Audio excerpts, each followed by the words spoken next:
Fala, galera tricolor. Vocês vão ver como o Fluminense inicia uma negociação com jogadores no mercado, né? Segundo o Mário Bittencourt, presidente do Fluminense, o Fluminense sempre procura o clube onde o jogador está atuando no momento para ver se há interesse do clube em emprestar o jogador para vir atuar no Fluminense. Cícero Melo, ESPN, também perguntou sobre Germancano, se está tudo certo, apalavrado para o jogador vir atuar no Fluminense. Perguntou também de Patrick, joga no Inter, se o São Paulo estava em negociação e se o Fluminense também está interessado no mesmo jogador e se está acompanhando, se pretende mesmo efetivar uma proposta para o jogador para vir atuar no Fluminense. Vejam que o Mário Bittencourt respondeu ao repórter Cícero Melo, ESPN. Agora, Cícero Melo, ESPN Brasil. Boa tarde a todos, companheiros, pessoal da assessoria de imprensa, quem está assistindo a live. Boa tarde também, Mário. Mário, eu perdi um pouco do início da resposta para o Gerson, então se você já tiver respondido o que eu vou te perguntar, não precisa responder. Tive que me ausentar para atender um telefone. Eu queria saber a situação real do Cano, se já está definida a contratação, se eu sei que ele pegou a Covid, né? Está em isolamento, mas como é que está a situação dele? Já está contratado, só falta fazer exames médicos, assinar o contrato, e assim que ele se recuperar, ele chega. E eu recebi uma informação ontem do Edu Afonso, que é o nosso repórter da ESPN, que cobre o São Paulo, e me questionou para eu tentar apurar no Fluminense uma informação que ele recebeu. Você pode confirmar ou não. O Fluminense estaria entrando no negócio para contratar o Patrick, e o São Paulo está negociando, mas ele recebeu essa informação e me perguntou se eu sabia alguma coisa. O Fluminense realmente, assim como entrou no negócio do Natan, que estava negociando com o Santos, ele também está entrando, tem interesse de entrar para tentar ainda contratar o Patrick. Um abraço, Mário. Abraço, Cícero. Boa tarde, prazer te ver, falar contigo. Primeiro vamos começar pelo Natan. Quem entrou no negócio do Natan foi o Santos. A primeira proposta para o Atlético Mineiro foi do Fluminense, sempre do Fluminense. E o Fluminense não procura jogador nem empresário antes de falar com o clube. A gente procurou o Atlético Mineiro. Eu liguei para o Rodrigo Caetano há cerca de 20 dias atrás, ou 25 dias atrás. Sou amigo do Rodrigo Caetano, até porque ele trabalhou aqui como diretor executivo quando eu era advogado do clube, então nós temos uma excelente relação.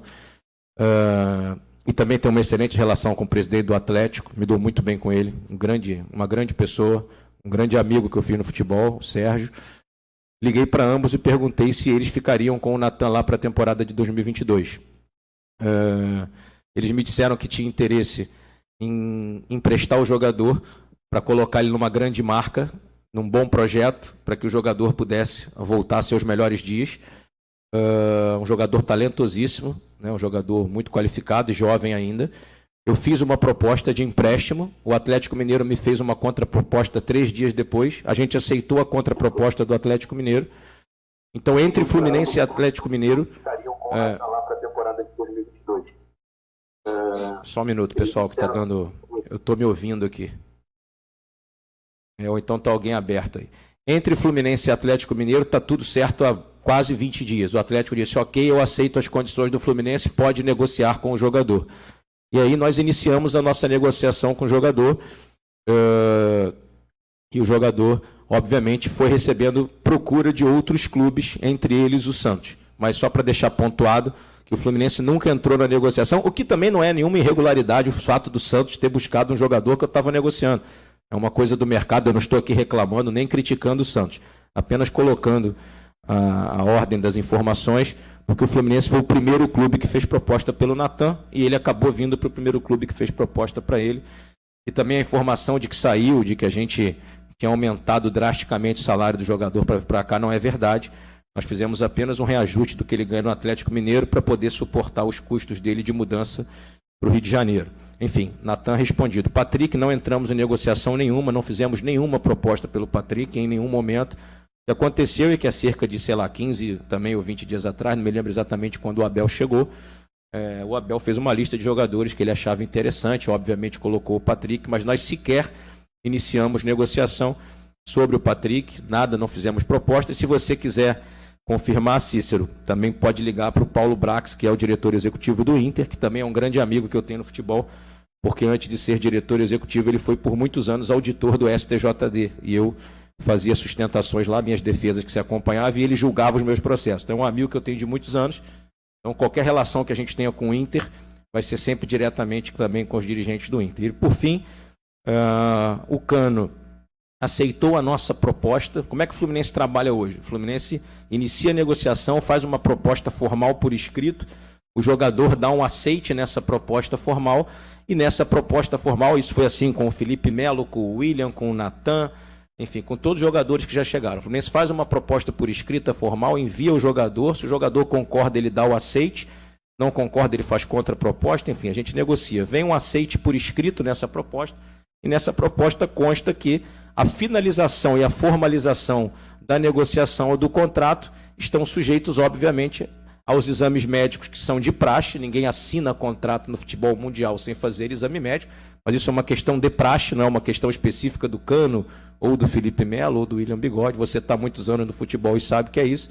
É uma questão legislativa, está na lei, e primeiro faz o exame médico, depois assina o contrato. Então, o Cano era aguardado hoje para fazer os exames e finalizar a assinatura aqui do contrato.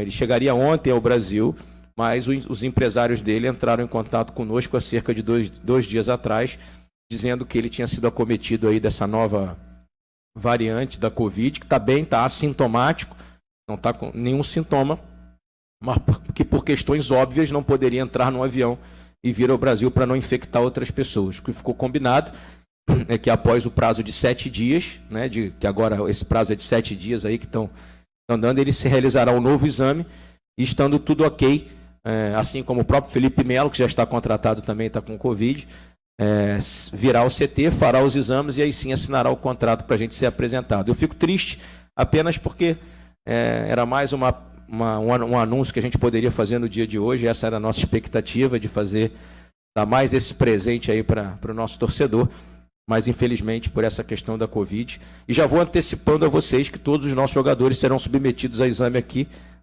na reapresentação entre domingo e segunda, e que possivelmente vamos ter, em razão de muita gente infectada no Rio de Janeiro, no Brasil, vamos ter certamente outros nomes que não vão poder iniciar a pré-temporada, o que já nos causa uma enorme dificuldade, imaginando que nós vamos ter 16 dias para preparar o time para a estreia e possivelmente não vamos ter alguns jogadores nos primeiros 7 ou 10 dias.